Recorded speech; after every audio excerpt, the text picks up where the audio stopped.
அந்த சிறுமி ஒரு விபச்சாரி அப்படின்னு கதையை மாத்தி விட்டாங்க. 11 வயது. விருப்பமே இல்லை இந்த மாதிரி டாபிக்ஸ் எடுத்துட்டு வர்றதுக்கு. இப்ப அவருக்கு ஏதோ சட்டம் பாயும். பாஞ்ச சட்டத்தை விடையா அவரு பக்கத்துல விசாரணைகள் எல்லாம் முழுமையாக செய்து முடிக்கப்பட்டது. சட்டமாதிப திணைக்களத்துக்கு ஆவணங்களும் சமர்ப்பிக்கிறாங்க. விசாரணை முடிச்சுன்னு அங்க பார்த்தா அந்த விசாரணைகள் முழுமை பெறவே இல்லைன்னு சொல்லப்படுது. அவ பாத்துக்கங்க என்ன அழகுல. ஏன்னா எல்லாரும் இப்படி கும்பிட்டு பழகிட்டாங்க தானே. முள்ளிவாய்க்கால் நினைவேந்தல் தினத்தன்று மோட்டார் சைக்கிள் ஹெல்மெட் போடாம போன இளைஞர்கள் 3 பேர் கைது செய்யப்பட்ட. அது ஏன் கைது செய்யப்பட்டாங்க அப்படின்னு இருக்கு. ஹெல்மெட் போடாம போன தப்புதான். ஸ்ரீலங்கா போலீஸ் ஏன் இன்னும் தூக்கமா அரெஸ்ட் பண்ணணும் ஒரே அழுத்தம். குரோத நிலை இருக்க வரைக்கும் அப்படின்னா அந்த 13 வயது சிறுமி விவகாரத்துல இதே நிலப்பாட்டை நீங்க அங்க காட்டியிருக்கலாம். அது வாங்க, அதுதான் சரியான கதை. அத கேட்க வக்கில்ல, அத கேட்க வக்கில்ல.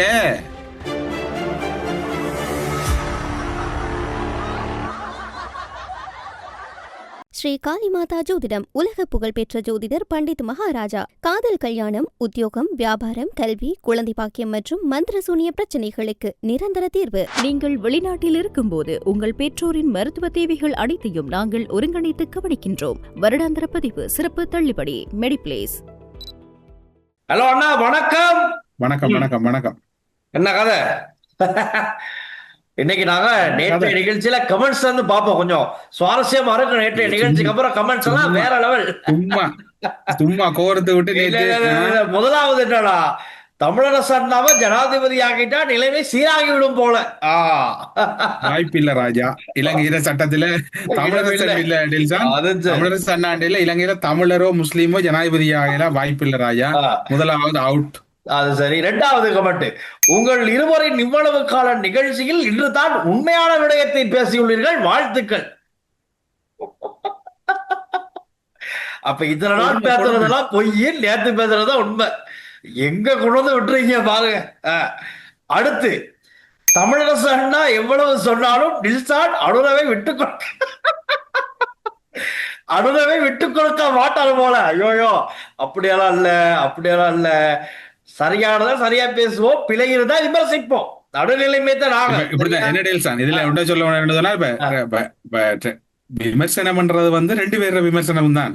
அதுல இப்ப என்ன சொல்லுவேன், நேற்று நான் விமர்சிக்கக்குள்ள டில்சான் இன்றைக்கு என்னோட ஒரு வைத்தியர் ஒரு வைத்திய நிபுணர் ஒரு ஆள் என்னோட கதைக்கும் போது சொன்னாரு. சொன்னாலே குழப்பமா இருக்கு. சரி சொல்லுங்க. ஐயோ, நான்டா வைத்தியரை சொன்னேன். பையனாக்கு பதிலா நான் பையனா போடல. அப்ப அவர் சொன்னார், அந்த நீங்க சொன்ன ஒரு கருத்தை அவர் மிக உன்னிப்பாவதான். இந்த டெல்சான் சொன்னது அந்த 15 வயது சிறுமி விவகாரத்துல நீதிமன்றம் பிணை கொடுத்தது. அவர் சொன்னார், இப்ப நீங்க எவ்வளவு சொன்னீங்க, நெல்சன் சிம்பிளா அதை சொல்லிட்டு போயிச்சு. இன்னைக்கு ஒரு சமூக வலைத்தளத்துல பார்த்திருப்பீங்க, கருப்பு கோட்டை போட்டு அதுக்கு பக்கத்துல ஒரு பிக்கு இருக்கிற மாதிரி போட்டு இது செய்திருக்கிறாங்க. அப்படி நாங்க யாரையும் காப்பாற்ற வேண்டிய தேவையில்லை. விமர்சனங்களை நாங்கள் மக்கள் சார்பில் 2 பேரும் பணியாற்றுறோம். அது சம்பந்தமான இன்னொரு இன்னைக்கு நான் பாயிண்ட்ஸ் கொஞ்சம் சேகரிச்சுக்கிட்டு தான் வந்தேன். அட்டமஸ்தான தலைமை தேரர் ஏமரத்தன இந்த தேரரை வந்து காப்பாற்றுறதுக்கு பல தரப்பு முயற்சி பண்ணிக்கிட்டு இருக்காங்க. அது நல்லாவே தெரியுது. இதுல முக்கியமா என்னன்னா, இந்த போலீசார் என்ன செஞ்சிருக்காங்க, போலீசார் தான் விசாரணைகளை மேற்கொண்டு வராங்க. இப்ப என்ன செஞ்சிருக்காங்கன்னு சொன்னா, டிஎன்ஏ டெஸ்ட் ஒண்ணு ஃபுல்ஃபில் பண்ணல, மொபைல் கோல்ஸ் என்ன மாதிரி அந்த ரிப்போர்ட்ஸ் எடுத்தீங்களான்னு கேட்டா இல்ல, அது கூட இல்ல. அதெல்லாம் செய்யாமையே விசாரணைகள் எல்லாம் முழுமையாக செய்து முடிக்கப்பட்டது. சட்டமாதிப திணைக்களத்துக்கு ஆவணங்களும் சமர்ப்பிக்கிறாங்க. விசாரணை முடிச்சுன்னு அங்க பார்த்தா அந்த விசாரணைகள் முழுமை பெறவே இல்லைன்னு சொல்லப்படுது. அவ பாத்துக்கங்க என்ன அழகுல. ஏன்னா எல்லாரும் இல்ல இவ்வளவு இப்படி கும்பிட்டு பழகிட்டாங்க தானே.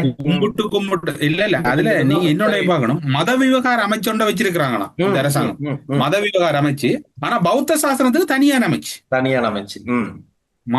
அதாவது மதத்துக்கு அப்பாற்பட்டவர்கள் என்றுவாங்க.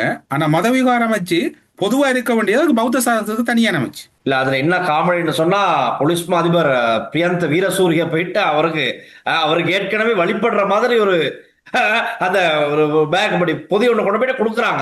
எப்படி தேரர்களை சந்திக்கும் போது கொடுக்கறதே இவர் போயிட்டு பதவி எடுத்த புதுசுல போயிட்டு அவரை கொடுத்திருக்காரு. அப்படியாப்பட்ட நிலைமையில அவரு பிணையில வெளியே வந்திருக்காரு. விசாரணை வாழைச்சேனை நகர்பகுதியில போலீஸார் எல்லாம் நிக்கிறாங்க, ஒரு பௌத்த துறவி தலைக்கவசம் அணியா மோட்டார் சைக்கிள்ல போறார். அடுத்தது டீல்ஸான் இன்னும் அந்த விஷயத்தோட நான் இதை எட் பண்ணி கொள்ளணும் கட்டாயமா. சரோஜா சாவித்ரி போல்ராஜ் அவர்கள் ஏதோ ஒரு மீட்டிங்ல இந்த விஷயத்தை பத்தி கதைக்கிறாங்க. பாதிக்கப்பட்ட 14 வயது சிறுமிக்காக நிற்போம், அவங்களை பாதுகாப்போம், எங்களை குற்றம் சொன்னாலும் சட்டத்தை சமமாக அமுல்படுத்துவோம் அப்படின்னு தெரிவிச்சிருக்காங்க. நீங்க அவங்களோட ஸ்டேட்மெண்ட் சொன்னீங்க டீல்ஸான். இப்ப நீங்க என்னதான் சொன்னாலும் என்னோட பாத்தீங்கன்னா வாழைச்சேரி நகர் பகுதியில ஒரு பௌத்த துறவி மோட்டார் சைக்கிள்ல தலைக்கவசம் அணியா போறாரு. இப்ப மற்றது பாத்தீங்கன்னா இலங்கையில எல்லா மதத்துக்கும் பொதுவான அமைச்சுகள் இருக்கக்குள்ள பௌத்த மதத்துக்கு தனியான அமைச்சு எனக்கு விளங்கல. இப்ப இவங்க எனக்கு இப்ப சில வேளை இவங்க இப்ப கடுமையா நேற்றைய தினம் கணவர் கேட்டிருந்தா கோத்தாபாயோட ஆள் அது இதுன்ற ஆள் இருந்தாங்க. எங்களுக்கு கோத்தாபாயோட ஆளும் தேவையில்லை, ஒரு ஆளும் தேவையில்லை, நாடு நல்லா இருந்தா சரி, எங்களுக்கு 500 கண்டினியூ பண்ணணும், அதுல மாற்றம் இல்லை. ஆனா நல்லதை செய்யுங்களேன், நீங்க நல்ல இன்புட்டை கொடுங்களேன். அதுல இன்னும் மட்டும் பாத்தீங்களா டேல்சான், முள்ளிவாய்க்கால் சம்பவம் உண்டு, நான் உங்களுக்கு பதிவு. இப்ப நீங்க ஹெல்மெட்னு சொன்னோன்னு எனக்கு அது மைண்டுக்கு வந்துச்சு. என்னன்னா முள்ளிவாய்க்கால் நினைவேந்தல் தினத்தன்று மோட்டார் சைக்கிள்ல ஹெல்மெட் போடாம போன இளைஞர்கள் 3 பேர் கைது செய்யப்பட்ட. அது ஏன் கைது செய்யப்பட்டாங்க அப்படின்னு இருக்கு. ஹெல்மெட் போடாம போன தப்பு தான், அதுல எந்த விதமான பின்வாங்கலும் இல்லை. யாரா இருந்தாலும் நானும் நீங்க இப்ப இங்க ஹெல்மெட் போனாலும் நானே புடிச்சு கொடுப்பேன், சரியா? அதான் சொல்லிக்கிறேன். ஆனா என்ன ஸ்ரீலங்கா போலீஸ் பேஜுக்கு போயிட்டு இந்த போட்டோஸை போட்டு அவங்க போடுற போஸ்டுக்கெல்லாம் இந்த போட்டோ ஸ்கிரீன்ஷாட் போட்டு ஸ்ரீலங்கா போலீஸ் ஏன் இன்னும் தூக்கமா, அரெஸ்ட் பண்ணணும் ஒரே அழுத்தம். ரைட், நீ கூட அழுத்தம் கூட பிரச்சனை. ஆனா இதுல முக்காவாசி பேரோட எண்ணம் என்னன்னா இனவாத ரீதியான அரெஸ்ட் பண்ணு. ஏன்னா இவங்க முள்ளிவாய்க்கால் நினைவேந்தலுக்கு போறாங்க, ஹெல்மெட் போடாம போறாங்க. ரைட், அது ஓகே. ஹெல்மெட் போடாம போனது சட்டப்படி குற்றம், அவங்க தண்டப்பணம் தான் நிறைவேறணும். சரியா பார்த்தா கைது பண்ணணும். ஏன் நினைவேந்தல் நிகழ்வுக்கு போயிட்டாங்களே, நினைவேந்தல் நிகழ்வு செஞ்சிட்டாங்க, அதுக்கு போயிட்டாங்க. அதனால ஒரு அழுத்தம் கொடுக்கப்படுது. ஸ்ரீலங்கா போலீஸ் பேஜுக்கு அப்படி ஒரு அவமானப்படுத்துறாங்க 10 சோசியல் மீடியா. போலீஸ் தூங்குது, போலீஸ் வடக்கு கிழக்குல நினைவேந்தல் நிகழ்வெல்லாம் செய்ய விட்டுட்டு வேடிக்கை பார்க்குது, வடக்குக்கு ஒரு சட்டம், தெற்குக்கு ஒரு சட்டம், இங்க நாங்க ஹெல்மெட் போகாம போயிட முடியுமா, கொழும்புல போக முடியுமா அப்படின்னு கேள்விகளை கேட்டு போலீஸ் மைண்டுக்கு கொஞ்சம் ப்ரெஷரை கொடுக்கறது. சரி, போலீஸ் பார்த்துச்சு, ரைட், அது ஓகே. யாருன்னு தேடி கண்டுபிடிச்சாங்க, நம்ம பிளேட்ல விலகுது, எல்லாம் கண்டுபிடிச்சு யார் இவர்னு பார்த்து இன்னைக்கு கைது பண்ணிட்டாங்க. கைது பண்ணி பிணையில விடுவிச்சுட்டாங்க. அதுக்கு பிணையில விடுவிச்சதுக்கும் போயிட்டு பார்க்கணுமே கமெண்ட்ஸ். இதே நாங்களா இருந்தா இதுதான் அந்த குரோத நிலை இருக்க வரைக்கும். அப்படின்னா அந்த 13 வயது சிறுமி விவகாரத்துல இதே நிலப்பாட்டை நீங்க அங்க காட்டியிருக்கலாம். அது வாங்க, அதுதான் சரியான கதை. அத கேட்க வக்கில்ல, அத கேட்க வக்கில்ல, சொல்லுங்க. ஏன் கேட்கறீங்க தெரியுமா? நடக்கிற கூத்தெல்லாம் பார்த்தா ஐயோ சோ சேட் தான் சொல்ல வருது. இல்ல எப்பவும் டெல்சான் நாங்க என்ன செய்யறோம், எங்களுக்கு வர விமர்சனங்களை வெளிப்படையா இதுல வாசிக்கிறோம். இன்னும் விமர்சனங்கள் அதுல முன்னாடி சொல்றீங்க. நான் இந்த இடத்துல இந்த வார்த்தையை பிரயோகிக்கிறது எனக்கு ரொம்ப இப்ப நீங்க சொன்னீங்க தானே, இந்த தேரருடைய விஷயத்துல பேசினார் ஒருத்தர் பேசினார், திலும் அமுனுகம்மா என்ன பேசினார் தெரியுமா? அந்த சிறுமி ஒரு விபச்சாரி அப்படின்னு கதையை மாத்தி விட்டாங்க. 11 வயது. விருப்பமே இல்லை இந்த மாதிரி டாபிக்ஸ் எடுத்துட்டு வர்றதுக்கு. இப்ப அவருக்கு ஏதோ சட்டம் பாயும், அதுக்கான இப்ப சரோஜா சாவித்ரி போல்ற அதையும் சொல்லியிருந்தாங்க. என்ன சட்டம் பாயுறது? அம்பிட்டி சுமணர் பாஞ்ச சட்டத்தை விடையா? அவரு பக்கத்துல மாறிட்டாரு. இப்ப அந்த அந்த நிக்காய கலைஞ்சிட்டு இப்ப இந்த நிக்காய கோடிட்டு அனோர நிக்காய இல்ல அமுனுகாம ஃபெமிலி பேக்ரவுண்ட் சரத் அமுனுகாம அவங்க எல்லாம் ஒரு ஜெனிவின் பாலிடிக்ஸ் செய்தார்கள் தொடக்கம் அந்த காலத்துல. மஹிந்த ராஜபக்சே ஜெனிவின் என்றான், மஹிந்த ராஜபக்சே கூசா தூக்குனவர் தான் சரத் அமுனுகாம. ஐயோ மாறி சொல்லிட்டோம். சரி, அது அந்த மாதிரி இருக்கு. இந்த பக்கம் டாலர் ரேட் பாருங்க நடக்குது, என்ன நடக்குதா இல்லையா? நீங்க நேத்து என்ன பேசுனீங்க, இன்னைக்கு டாலர் ரேட் இப்ப நாங்க பேசுகிற டைம்ல 334.16 ரூபாய். 334 உங்களுக்கு 300 ரூபாய் வரைக்கும் நாங்க கொண்டு வருவோம் சொன்னமா இல்லையா உங்களுக்கு? சரி, நீங்க சொன்ன மாதிரியே SLPP-ல முக்கியமான சொல்லியிருக்காரு. என்ன சொல்றாரு? திஸ்ஸா குட்டி சொல்லியிருக்காரு, நான் என்ன படிச்சிருக்கேன் தெரியுமா? நான் கொமர்ஸ் படிச்சவன், எக்கனாமிக்ஸ் செஞ்சிருக்கேன். என்னுடைய கல்வி அறிவுக்கு ஏற்ற வகையில இது சந்தேகமா இருக்கு. நேற்று 350 ரூபாயில் இருந்த டாலர் ரேட் இன்னைக்கு 334 ரூபாய் குறைஞ்சது எப்படி? ஐயா ஏன் அடிச்சா அடிச்சா அடிச்சா நீ பாருங்க, நீங்க அவனை கொண்டு அந்த மனுஷன் அந்த ஆளை கொண்டு என்னோட போடுறீங்க நீங்க சொன்ன மாதிரி. நான் அப்படி சொல்லல, ரொம்ப இவரோட சரளம். கருத்தா நான் முன் வைக்கிறேன். பாத்துக்கங்க, இவருக்கும் சந்தேகம் வந்திருக்கு. ஏன்னா இது எப்படி குறைஞ்சிச்சு, ஒரு இரவுல எப்படி மாறுனுச்சு? ஒருவேளை என்பிபி ஜேவிபிக்கு டாலர் எல்லாம் அனுப்புறேன்னு சொன்னவங்க ஒரே நைட்ல அனுப்பிட்டாங்களோ அப்படின்னு சந்தேகமா, இவருடைய கல்வி அறிவு கிட்டின வகையில. அப்ப சொல்றாரு இது சந்தேகம், எனக்கு கொஞ்சம் இதை கிளியர் பண்ணுங்க அப்படின்னு திசா குட்டியாராச்சு சொல்லியிருக்காரு. இன்னொன்னு சொல்லியிருக்காரு திசை குட்டியாராச்சு, இப்ப நாட்டுல நெருக்கடி நிலை கூடிக்கிட்டு இருக்கு, பிரச்சனைகள் கூடுது. இப்ப அடுத்த மாசத்துல இருந்து 1ஆம் தேதியில இருந்து எல்லாரும் பார்க்க போறீங்க இலங்கையில என்ன மாதிரியான போராட்டம் நடக்க போகுதுன்னு. நானும் பார்த்து என்னவா இருக்கும், ஐயோ திரும்ப கோல்ட் பேஸுக்கு வந்து போராட போறாங்களோன்னு. என்ன சொல்றாருன்னா, கொழும்புக்கு வரமாட்டாங்களாம், ரோட்டுக்கும் வரமாட்டாங்களாம், வீட்டுள்ளுக்கு இருந்தே போராட போறாங்களாம், வீட்டுள்ளுக்கு இருந்தே. இல்ல டெல்சான், இந்த நான் இன்னும் ஒண்ணு சொல்றேன் என்னன்னா, போராட்டம் செய்யறதுல ஒரு பெனிஃபிட்டும் இல்ல. இதெல்லாம் அதுவும் வீட்டுள்ளுக்கு இருந்து செய்யறதுல பெனிஃபிட் இல்லையே. இல்ல டெல்சான், இப்ப ஒரு நெருக்கடி வந்தா கூட அதுக்கு தீர்வு வந்து போராட்டம் இல்லை. ஏன்னா இது வந்து இலங்கையில மட்டும் நடக்கல. நாங்க என்ன சொல்றோம், இந்த சிஸ்டத்தை நடைமுறைப்படுத்துங்க, கொஞ்சம் பிராக்டிக்கல் லைஃபுக்குள்ள வாங்கினா சொல்றோம். நாங்க நேரடியா வந்து இலங்கை அரசாங்கம் களவெடுத்துட்டு போய் சொல்லிட்டு சொல்லல, களவு போய் இல்ல. ஆனா இது எங்கேயோட மிஸ்டேக் நடக்குது, அதை சோர்ட் அவுட் பண்றதுக்கு ட்ரை பண்ணுங்கன்னு தான் சொன்னாங்களே ஒழிய மற்ற இதுக்கு தீர்வு வந்து போராட்டம் படிக்கணும், கொழும்பை முடக்குங்க, ஒவ்வொரு மாவட்டம், அதெல்லாம் உண்மையில சொல்லப்போனா அது முட்டாள்தனம். அது முட்டாள்தனம். எப்படி கொண்டு போகலாம்ன்றது தொடர்பில் அரசாங்கம் ஓபன் அப் பண்ணணும் தான் நம்மட கருத்தா இருக்குது. போராட்டம் செய்யும். நீங்க எப்படி சொல்றீங்க, இது ஒரு குயிக் ஆக்ஷன் எடுங்க, ஒரு என்ன நடைமுறை சாத்தியத்தில் இருக்க விஷயங்களை செய்ய ஜனாதிபதி அவர்கள் ஏன்னு நீங்க சொல்றீங்க. எதிர்கட்சி தலைவர் வந்து கொஞ்சம் வித்தியாசமானவர், அவர் என்னைக்குமே வித்தியாசமா. அவரை சொல்றாரு, நாட்டின் பொருளாதார நிலைமையை மோசமடைவதற்குள் ஏதாவது நடவடிக்கை எடுங்கள், பாராளுமன்றத்தை உடனடியாக கூட்டி விவாதத்தை நடத்துங்கள். ஆக விவாதிச்சுக்கிட்டே இருப்போம், அங்க நாடு என்னமோ நடக்கணும். இல்ல இதுல விவாதிக்கிறது எல்லாம் விட உடனடியாக ஒரு ஜனாதிபதி வந்து பொருளாதார மகாநாடோட கூட்டணும், அனைத்து கட்சி தலைவர்களை கூட்டணும், அதோடையும் கதைக்கணும், டீப்பா கதைச்சு சம்பந்தம் அடுத்த லெவலுக்கு போறது சம்பந்தம் முடிவெடுக்க வேணும். அதான் அவசரமா செய்யணும். ஆல்ரெடி இப்ப எதிர்கட்சி தலைவர் ரெடியா இருக்காரு, அரசாங்கத்துக்கு நாங்க ஏதோ ஒரு வகையில சப்போர்ட் கொடுக்கணும்னு எல்லா எதிர்கட்சிக்கு எல்லாரும் நினைக்கிறேன் செஞ்சாங்க. மேபி எதிர்கட்சியிற ப்ரொபோசலா கூட மேபி ஹர்ஷ டி சில்வா, நாங்கள் எங்களுடைய தரப்பில் இந்த நாட்டின் எதிர்காலத்துக்காக ஹர்ஷ டி சில்வாவை ஒரு பொறுப்பான பதவிக்கு நாங்கள் உங்களுக்கு அதை அரசுக்கு வழங்குகிறோம் என்ற ஒரு அறிவிப்பு வந்தா கூட ஆச்சரியப்படுறதுக்கு இல்ல. ஏன்னா இப்ப உடனே இவங்க கீழே வருவாங்க, அந்த என்பிபி சகோதரர்கள், தோழர்கள், தோழிகள் வந்து ரெண்டு எங்களுக்கு. நாங்க அப்படி சொல்லல, இது வந்து ஒரு நாட்டு பிரச்சனை, எல்லா நாட்டு. நான் இப்ப எங்கட உறவுகளும் அங்கதான் இருக்கு, டில்சானும் அங்கதான் இருக்கு, டில்சான் இல்ல எங்கட மக்கள் ஒட்டுமொத்தமா இலங்கையில இப்ப இந்த நிலைமை, இந்த நெருக்கடியில இருந்து வெளியில தூக்கிட்டு வர்றதுக்கு நாங்க ஆறாறுட்ட ஸ்டாண்டர்ட் இருக்கு அவங்கள்ட்ட எடுப்போம். ஏன்னா நான் இந்த ஹர்ஷவை நான் தொடர்ச்சியா எனக்கு தனிப்பட்ட ரீதியில ஒரு முறை இருமுறை தான் ஹர்ஷவை தெரியும். இருந்தாலும் கூட ஹர்ஷவோட டெக்னிக்கல் என்னன்னு சொன்னால் இந்த எக்கனாமியை வந்து டெக்னிக்கலா ஹேண்டில் பண்ணக்கூடிய. இன்றைக்கு பாருங்க, கனடா வந்து இவ்வளவு ஒரு பெரிய பொருளாதார நெருக்கடியை சந்திச்சும் கூட நிமிந்து நிக்கண்டா அங்க ஒரு பொருளாதார நிபுணர் தான் பிரதமராக இருக்க, மார்கானி. பிரித்தானியாவில் ரிஷி சுனாக் பிரதமராக இருக்கக்குள்ள வந்து ஒரு என்ன சொல்ற ஒரு மூவ்மெண்ட் இருந்தது. இப்ப இருக்கிற பிரதமர் வந்து அவர் என்ன செய்யறா, அவர் அமைச்சர் எல்லாம் விட்டுட்டு ஓடிக்கொண்டிருக்கிறாங்க, அவரால் பொருளாதாரத்தை நிமித்த இல்ல பிரித்தானியாவில். அதே மாதிரி எல்லா நாடுகள், இப்ப ஜெர்மன் எடுத்துக்கொண்டால் அங்கேயும் ஒரு பொருளாதாரம் சார்ந்திருக்கு. இப்ப நாடுகள்ற அரசியல் வந்து இன்னைக்கு பொருளாதாரத்துல தங்கி இருக்கு. சரியா, இப்ப இதுல வந்து நான் நினைக்கிறேன் எதிர்கட்சியில சார்பில் ஒரு ப்ரொபோசல் ஒன்று போகலாம்.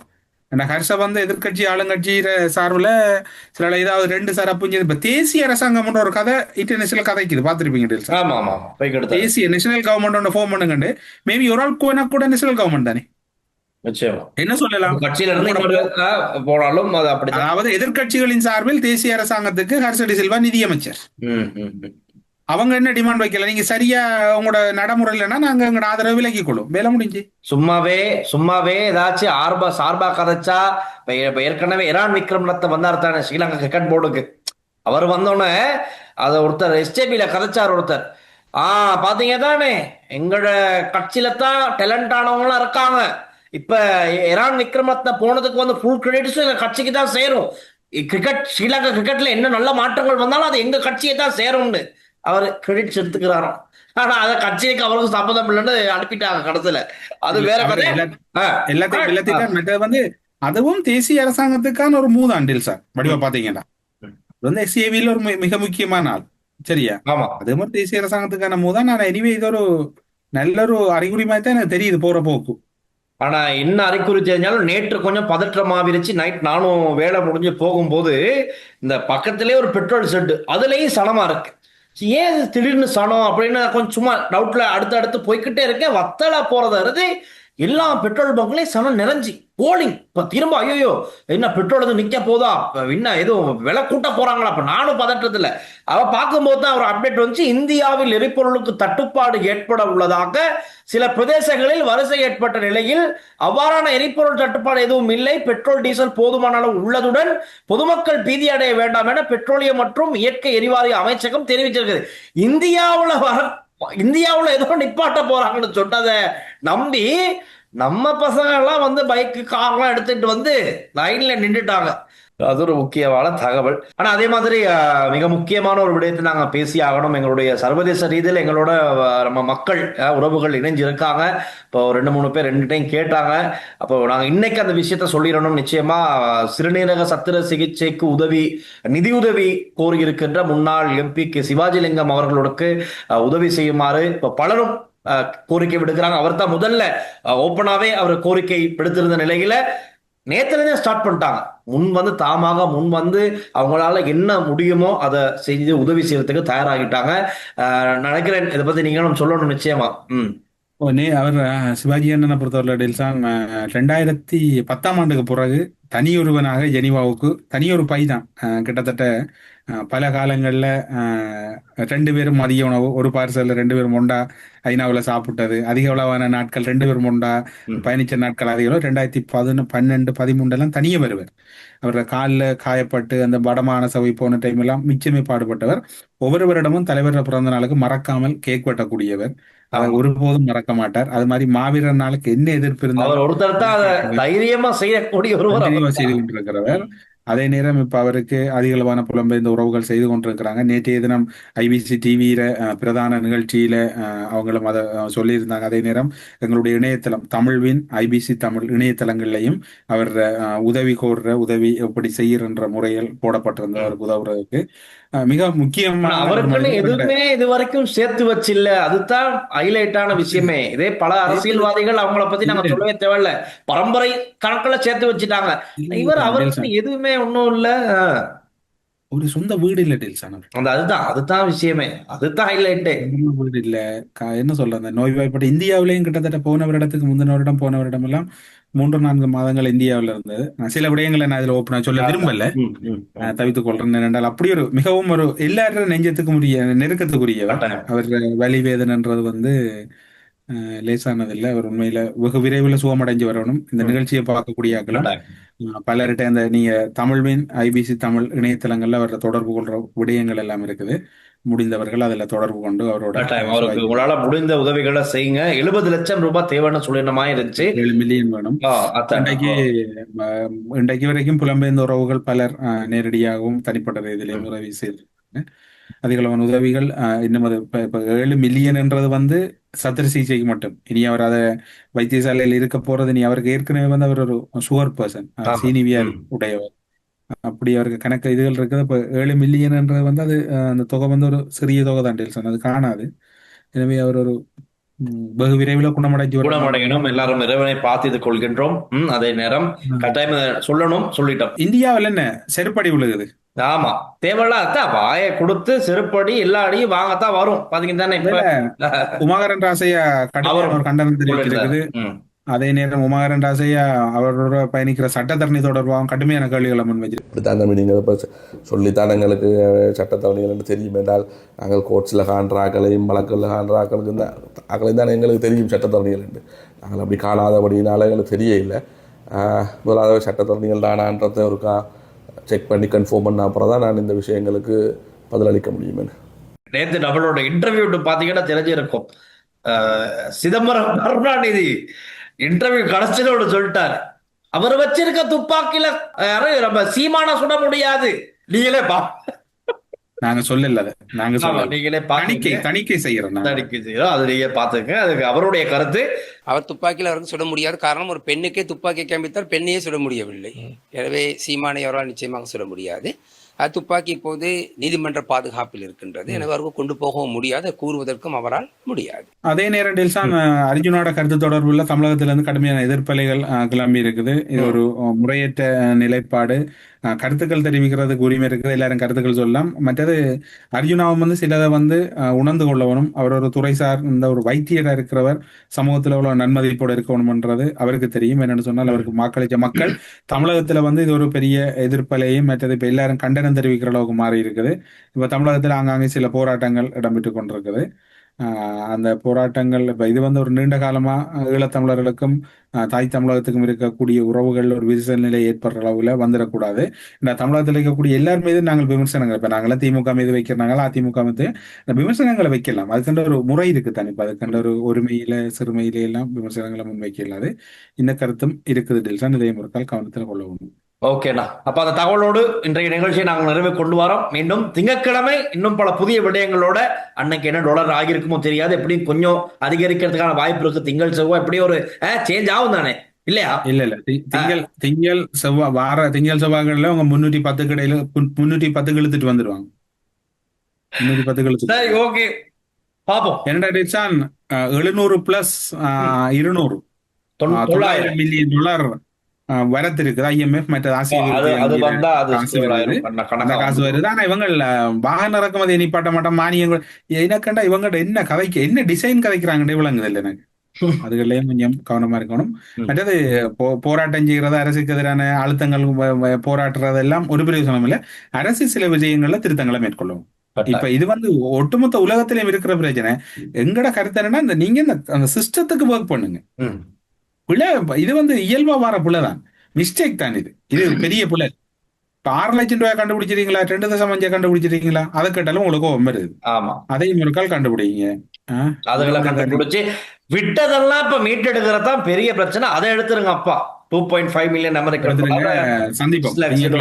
எல்லாத்தையும் எடுங்க. அனுப்புனதெல்லாம் தவறு விட்டதெல்லாம் எடுத்துருவோம் எப்படியாச்சு.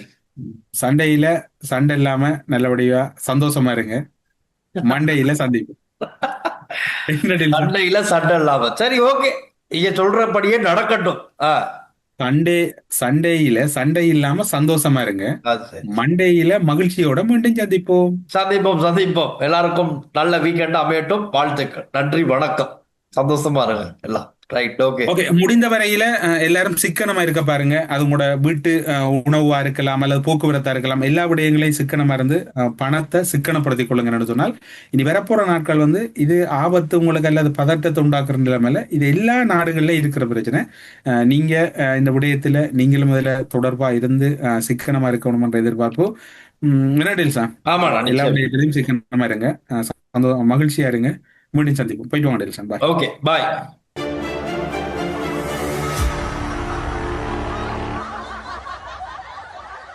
ஸ்ரீ காளிமாதா ஜோதிடம் உலக புகழ்பெற்ற ஜோதிடர் பண்டித் மகாராஜா. காதல், கல்யாணம், உத்தியோகம், வியாபாரம், கல்வி, குழந்தை பாக்கியம் மற்றும் மந்திரசூனிய பிரச்சனைகளுக்கு நிரந்தர தீர்வு. நீங்கள் வெளிநாட்டில் இருக்கும்போது உங்கள் பெற்றோரின் மருத்துவ தேவைகள் அனைத்தையும் நாங்கள் ஒருங்கிணைத்து கவனிக்கின்றோம். வருடாந்திர பதிவு, சிறப்பு தள்ளுபடி, மெடிப்ளேஸ்.